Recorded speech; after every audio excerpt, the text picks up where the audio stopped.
Vamos lá, pessoal, continuando aqui, vamos falar agora de descoberta guiada. Esse aqui é nosso segundo vídeo falando dos pensamentos automáticos. E vamos falar sobre a descoberta guiada. A descoberta guiada é a técnica mais frequentemente usada para identificar pensamentos automáticos durante as sessões de terapia. A gente vai fazer aqui uma pequena amostra, né, de um tratamento. Logicamente que aqui eu vou passar junto com vocês para ilustrar, né, esse questionamento com o método de descoberta guiada.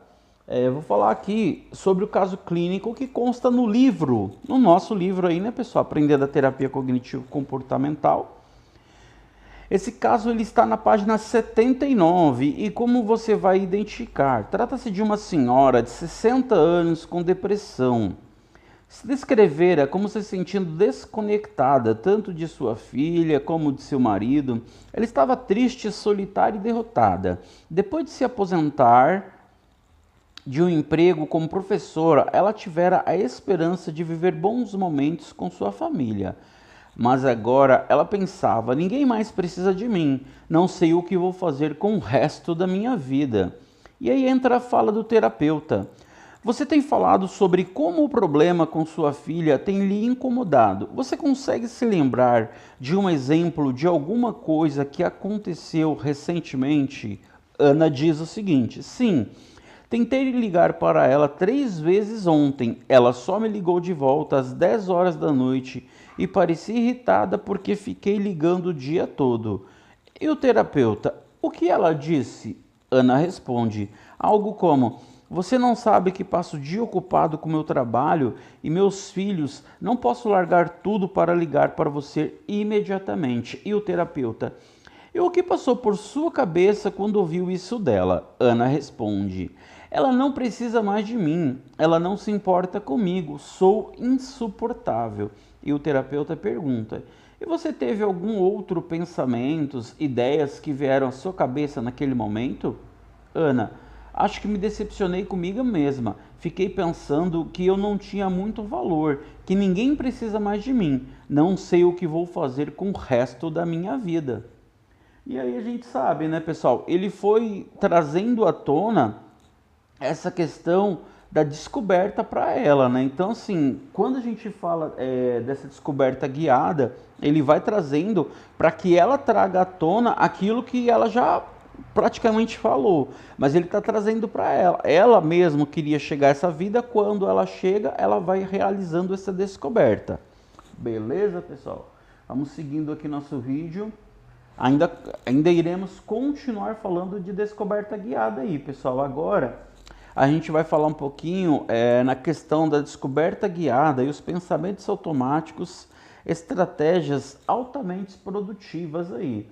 A gente vai passar por cada tópico desse aqui, né? E cada tópico aí a gente vai dar um apontamento. O primeiro tópico aí, faça questionamentos que estimulem a emoção. Lembre-se que as emoções como tristeza, ansiedade ou raiva são sinais de que o tópico é importante para o paciente. Cognições carregadas de afetos podem servir como balizas que mostrem que você está no caminho certo. Isso aí, pessoal. Nosso segundo tópico aí, seja específico. O questionamento para descobrir pensamentos automáticos é quase sempre melhor se for focado em uma situação claramente definida e memorável. A discussão de tópicos gerais geralmente leva a relatos de cognições difusas ou amplas, que não dão o grau de detalhamento necessário para as intervenções totalmente eficazes. Exemplos de situações específicas que podem levar à descoberta de pensamentos automáticos importantes são: fiz uma entrevista para um emprego na segunda-feira passada. Tentei ir a uma festa, mas fiquei tão nervosa que não consegui.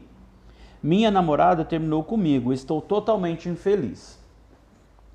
Agora vamos passando aí para o nosso terceiro tópico aí. Focalizar em eventos recentes, não no passado distante. Por que isso é importante? Às vezes, é importante conduzir o processo de questionamento para acontecimentos remotos, especialmente se o paciente tiver transtorno de estresse pós-traumáticos relacionados à questão de longa data, um transtorno de personalidade ou um quadro clínico crônico. No entanto, o questionamento sobre eventos recentes normalmente tem a vantagem de dar acesso aos pensamentos automáticos que, na verdade, ocorreram na situação e que podem ser mais passíveis de mudanças, acaba sendo mais fácil, né? O nosso quarto tópico aí, mantenha-se em uma linha de questionamento e um tópico. Aí, tente evitar pular de um tópico em tópico, ficar falando de várias coisas. Isso aí a gente falou, né, pessoal, em um dos vídeos aí, eu não lembro qual agora. É mais importante fazer um trabalho completo de trazer à tona uma série de pensamentos automáticos em uma única situação do que explicar muitas cognições sobre diversas situações. Se puderem aprender a identificar totalmente os pensamentos automáticos para um determinado problema, os pacientes terão maior probabilidade de conseguir fazer isso por si mesmo em outras questões importantes em sua vida. Nosso quinto tópico aí, vá fundo. Os pacientes comumente relatam apenas alguns pensamentos automáticos ou parecem entrar em contato com cognições superficiais. Quando isso acontece, o terapeuta pode fazer outras perguntas que ajudem o paciente a contar a história toda. Outras perguntas devem ser feitas de uma maneira sensível, de modo que o paciente não se sinta pressionado. Pode ser úteis as seguintes perguntas: quais outros pensamentos você teve na situação? Vamos tentar nos manter nisso um pouquinho mais? Tudo bem? Você se lembra de algum outro pensamento que pudesse estar passando por sua cabeça? Se essas perguntas simples não produzirem resultados, o terapeuta pode tentar seguir o processo usando o questionamento socrático. Esse questionamento socrático ele estimula muito a indagação, pessoal. É assim, o paciente, quando soube que Georgette estava se mudando para Chicago, fiquei arrasada. Ela é minha única amiga de verdade. Aí o terapeuta pergunta: você teve mais alguns pensamentos sobre sua mudança? Aí o paciente: na verdade não, só sei que vou sentir saudade dela. O terapeuta nota que o paciente está muito triste e suspeita que haja mais pensamentos automáticos sob a superfície. E por aí vai, pessoal. É assim, esse relato ele traz para a gente um pouquinho do que é você ir fundo, né, para identificar aí os pensamentos automáticos. Aí vamos para o nosso próximo tópico aqui, que é o tópico 6, né? Utilize sua habilidade de empatia. Isso aí a gente sabe que é importante, né, pessoal, nos psicólogos, aí ter empatia. Tente imaginar-se na mesma situação que o paciente. Coloque-se no lugar da pessoa e pense como ela pode estar pensando. Fazendo isso com muitos pacientes, você conseguirá desenvolver suas habilidades para entender as cognições que são comuns a uma série de quadros clínicos e se tornará mais eficiente na capacidade de perceber os pensamentos automáticos dos pacientes. Agora a gente vai aqui para o nosso sétimo e último tópico. Conte com a formulação de caso para saber que caminho tomar. Isso aí é muito importante, né, pessoal? A gente lembra aí que tem um capítulo bem longo aí sobre a formulação de caso que a gente passou, todo mundo aí comentou sobre a questão de formular caso e como é importante, né? Então, a formulação de caso, mesmo se estiver em estágio inicial de desenvolvimento, pode dar uma ajuda inestimável para decidir sobre quais formas de questionamento seguir. O conhecimento de fatores precipitantes e estressores surgirão tópicos importantes para a discussão. A gente sabe que aí vai ter avaliação de sintomas, a gente vai ter tudo isso que a gente já conseguiu aí ter uma boa leitura, né, quando a gente falou de formulação de caso, inclusive diagnóstico, diferencial, racional, reacional, entendeu? E por aí vai, pessoal.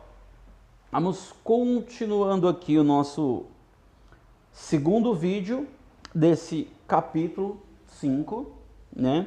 Agora a gente vai falar dos registros de pensamentos, registro de pensamento.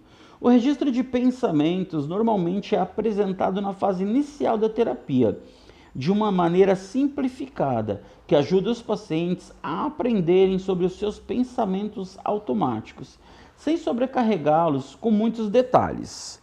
A gente sabe aí que o processo de registro chama a atenção do paciente para cognições importantes, dá um método sistemático para praticar a identificação de pensamentos automáticos e frequentemente estimula a indagação sobre a validade dos padrões de pensamento.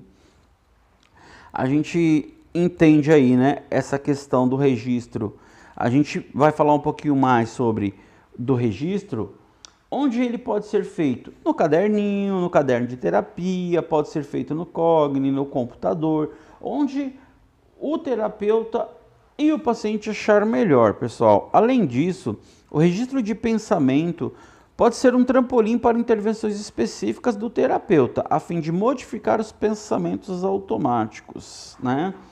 E um método comumente usado no começo da terapia é pedir aos pacientes para usarem 2 ou 3 colunas para registrar seus pensamentos. Primeiro na sessão e depois como tarefa de casa.